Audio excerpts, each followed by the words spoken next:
So the most important thing in life is maintaining your ideal state of mind, right? Because when you maintain your ideal state of mind, that's when the universe picks up on that energy. It picks up on that vibration and it hears you, right? It feels you. It feels everything that you're doing, right? Because the energy, or the universe, works off energy, right? Energy, frequency, and vibration is what Nikola Tesla says, right? So if it goes off as energy, then maintain your ideal state of mind is the key really to unlocking like everything that you want in life, right?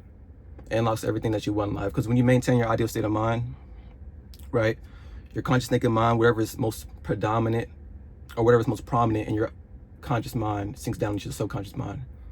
And your subconscious mind has a responsibility to bring forth that which you think, or that which you think most predominantly, right? That's what it does. Infinite intelligence, God, source, subconscious mind, superconscious mind, it's all the same thing, right? It's just a name. That's the thing about the universe, right? Or God, whatever you want to call it, right? It's just those are just names. But what we're really talking about here is really energy, right? Frequency, vibration. That's what the whole world is shaped off of. That's what everything goes off of, right? All the matter or the physical material you see is literally just a vibration, right? That's why maintaining your ideal state of mind is important, because when you maintain your ideal state of mind, it shows you, the universe shows you, right, what you're doing, right? It shows you what you're doing. You're writing on the walls of Israel, right? And the wall of your skull, right? You are the potter. You're shaping the vessel into how you would like to see the world, right? Into how you see fit, right? You don't discard the vessel, right? You don't kill yourself. You don't commit suicide. You reshape it, right? You reshape your mind into what you want to see, into what you want to be, right? That's the key, or that's the importance of maintaining your ideal state of mind. Because the universe doesn't know names. Just like saying the universe, right? It's like most of you know what I mean when I say the universe, but even that's just a concept, right? What I'm really saying is, what I'm really talking about is energy. Because energy creates all things, right? Say you want something in this life, right? Say, I don't know, say a Corvette. Corvette, could be a Range Rover, a house, whatever you want, right? It doesn't know what a Corvette is. It doesn't know what a house is, right? It doesn't know what, I don't know, a Tesla is. All it knows is the feeling of that thing, the feeling of that object, right? Like Neville Goddard says, what would the feeling be like if it was yours? What would the feeling be like if it was yours? That's the key. That's the key to everything.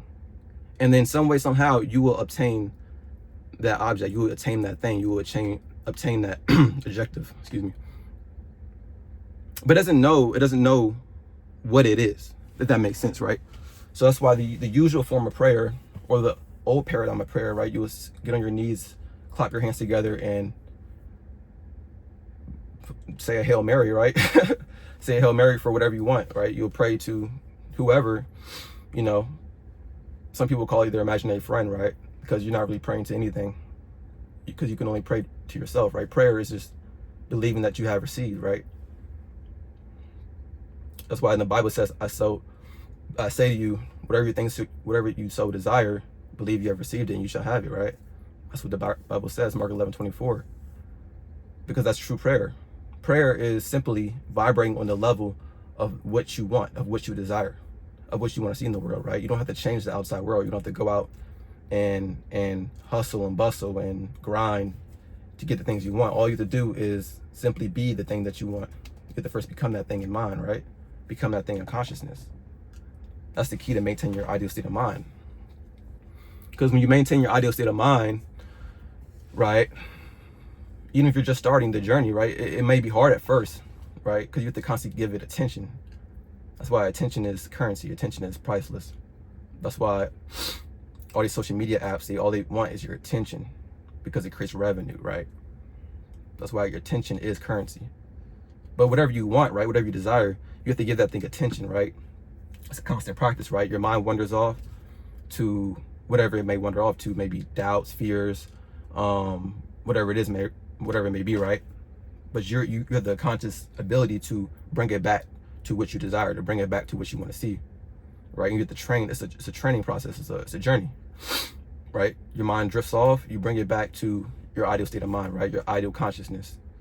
And when you bring it back to your ideal consciousness, your brain starts to get rewired. Your subconscious mind starts to rewire itself into what you're predominantly thinking, right? And then your outside world starts to mold itself into what you're predominantly thinking, right? Because that's the law.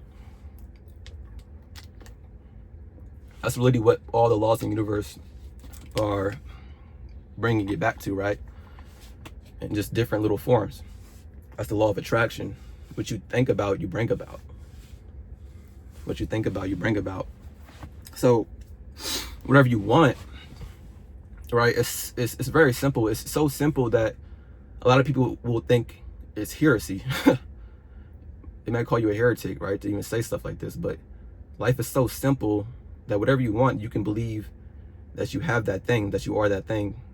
In some way, somehow, the power of the subconscious mind, as Joseph Murphy says, your subconscious mind will reproduce it on the screen of space. And that's all you have to do. And all the action and requirements that will bring about, or that will present itself, will become automatic, right? It'll be all inspired action. It'll be from a place of joy, from a place of abundance, place of, come from a place of joy, right? And that's how it works. That's the law of your being, because we're all consciousness, we're all energy. That's all we are. We're just balls of light compressed into the most condensed form, the lowest level of contraction, compressed into the lowest level of contraction. And on this level, in this human form, remember, God became man, so man can become God. We are to ascend back to God, right? To back to who we truly are, to remember who we truly are, right? Because we are Jesus Christ, as they say in the Bible, right? As Paul said, he said, don't you know that Jesus Christ is in you? Unless you fail to meet the test. What's the test? The test is to become that awareness, that formless awareness, or not become it, because you already are that formless awareness, but to remember who you truly are, right? That's the test of life. That's the gift of life, is to come down and to remember who you truly are, right? And to mold this world of ours into the likeness of kingdom of love, right? That's the key. So maintain your ideal state of mind is literally what gets you everything you want in life, right? Because all thing is energy. And when you maintain the ideal state of mind, the universe hears you like, that's what you like. There you are. Or I hear you. It responds to that. And it sends out a signal. And the universe hears it. That signal, because remember, your body's electromagnetic pole. So the body hears that. The universe hears that signal, right? And like any signal, or like any radio or receptor, right? Receiver, whatever you want to call it, it picks up that signal, right? And it sends it back, right? Like the infinity symbol, right? The infinity symbol.